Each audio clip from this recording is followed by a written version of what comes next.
პრემიერი და მისი გუნდის ნაწილი რაც სახელმძღვანელოს მიყვებიან როგორ დავაზიანოთ ქვეყნის ინტერესები ოპონენტების დისკრედიტაციის პროცესში.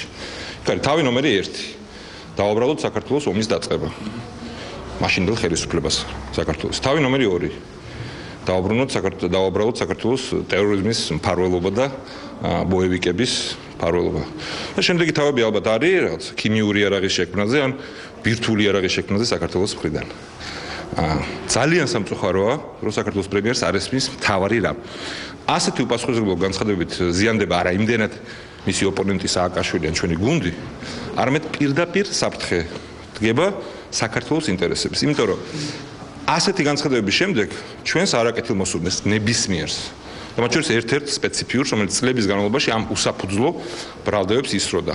უძლიერდება პოზიციები ხვალ და ზეგ ამ ახალი მთავრობის პირობებში თავდასხმის ჯერ პროპაგანდისტული თავდასხმის და პოტენციურად უკვე ღია აგრესიის განხორციელებისთვის საქართველოს წინააღმდეგ. მე არ ვიცი ასეთი უპასუხისმგებლობა რითი არის გამოწვეული. ეს არის მხოლოდ სიძულვილი პოლიტიკური ოპონენტების თუ თქვათ ილუზია, რომ ასეთი ნაბიჯების შედეგად რუსეთის გულს მოვიგებთ და საქართველოს რაღაცას მიიღებს. თუ ეს უკანასკნელია მიზეზი, ეს არის უკეთეს შემთხვევაში გულუბრყელობა. იმიტომ რომ ყველა შეუძლია გადახედოს საქართველოს უახლეს ისტორიას, გულისხმობ ისტორიას პრეზიდენტ სააკაშვილამდე, ან გადახედოს სხვა ჩვენი მეზობელი ქვეყნების გამოცდილებას და ყველა მიცის, რომ ასეთ შეთამაშებას სიცრუეზე დაყრდნობით.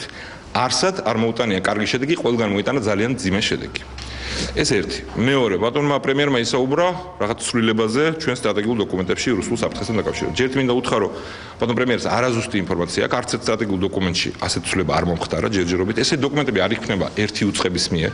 ესეთი დოკუმენტები არის შექმნილი უწყებებს შორის კოორდინაციის შედეგად და ჯერჯერობით ახალი მთავრობის პირობებშიც ამ თვალსაზრისით ცვლილების შესახებ არაფერი ჩვენთვის ცნობილი არ არის. თუ პრემიერი თვლის, რომ რუსული ჯარის მიერ ქართული ტერიტორიების ოკუპაცია თქვენ იცით რომ ისინი აქედან 40 წუთის სავალში დგანან აღარ წარმოადგენს საფრთხეს ჩემთვის აბსოლუტურად გაუგებარია რას ეყრდნობა ეს უნდა აგვიხსნას მაშინ რაზე დაყრდნობით მიიჩნევს ის რომ ეს საფრთხე აღარ არის